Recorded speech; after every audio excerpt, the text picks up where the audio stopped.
Assalamualaikum warahmatullahi wabarakatuh. Perkenalkan, nama saya Widya Prisa. Di sini saya akan menjelaskan tentang gempa dan bumi mata pelajaran IPS. Di sini saya akan menjelaskan apa itu gempa bumi. Jadi, gempa bumi adalah getaran yang terjadi di permukaan bumi akibat pelepasan energi dari dalam secara tiba-tiba yang menciptakan gelombang seismik. Gempa bumi bisa disebabkan oleh pergerakan kerak bumi atau lempeng bumi. Frekuensi satu wilayah mengacu pada jenis dan ukuran gempa bumi yang dialami selama periode waktu. Gempa bumi diukur dengan menggunakan alat seismometer.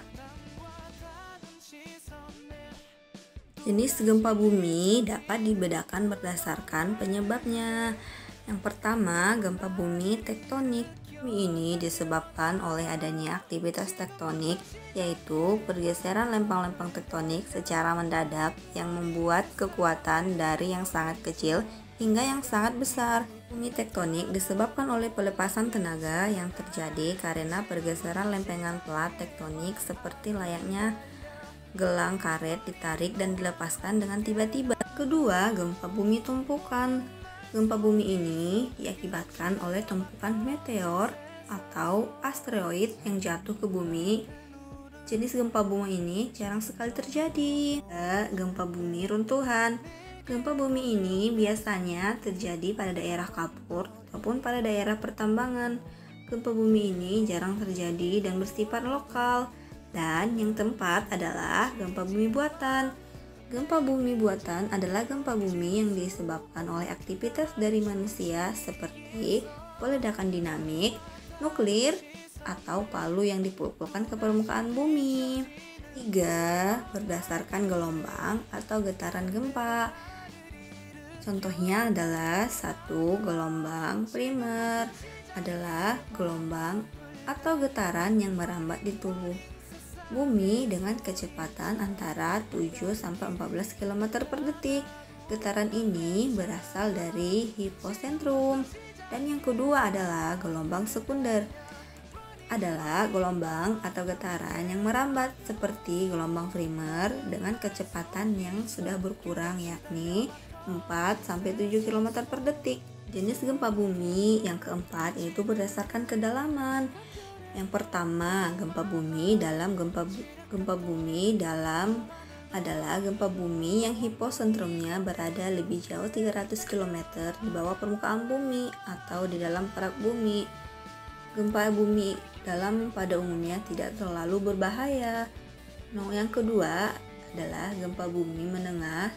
Gempa bumi menengah adalah gempa bumi yang hiposentrumnya berada antara 60 km sampai 300 km di bawah permukaan bumi.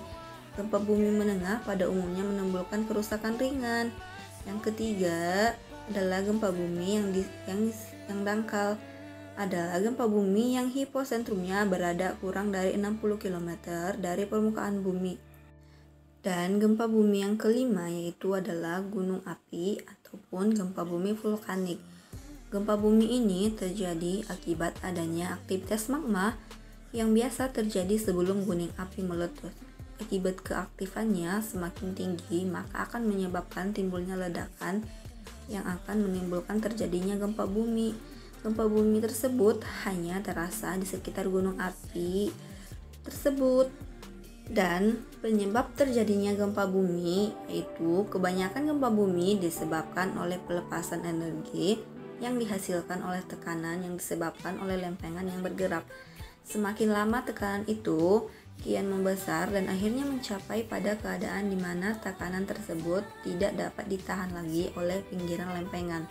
Pada saat itulah gempa bumi akan terjadi. Pergeseran lempengan bumi dapat mengakibatkan gempa bumi karena dalam peristiwa tersebut disertai dengan pelepasan. Selain pergeseran lempeng bumi, kerak lempeng bumi yang saling menjauhi satu sama lain juga dapat mengakibatkan gempa bumi. Hal tersebut dikarenakan saat dua lempeng bumi bergerak saling menjauh akan membentuk lempeng baru di antara keduanya. Lempeng baru yang terbentuk memiliki berat jenis yang jauh lebih kecil dari berat jenis lempeng yang sama. Terakhir, gempa dapat terjadi juga dari peledakan bahan peledak. Hal ini dapat membuat para ilmuwan memonitor tes rahasia senjata nuklir yang dilakukan pemerintah. Gempa bumi yang disebabkan oleh manusia seperti ini dinamakan juga sismisitas tereduksi, dan beberapa gempa bumi lain juga dapat terjadi karena pergerakan magma di dalam gunung berapi. Gempa bumi seperti ini dapat menjadi gejala akan terjadinya letusan gunung berapi. Beberapa gempa bumi yang jarang juga terjadi karena menumpuknya massa air yang sangat besar di dalam dam, seperti dam Karibia di Zambia, Afrika. Sebagian lagi atau jarang juga dapat terjadi karena injeksi atau atraksi cairan dari atau ke dalam bumi. Contohnya, pada beberapa pembangkit listrik tenaga panas bumi dan di Rocky Mountain Arsenal. Cukup sekian yang dapat saya sampaikan. Mudah-mudahan apa yang saya sampaikan bermanfaat. Goodbye. Wassalamualaikum.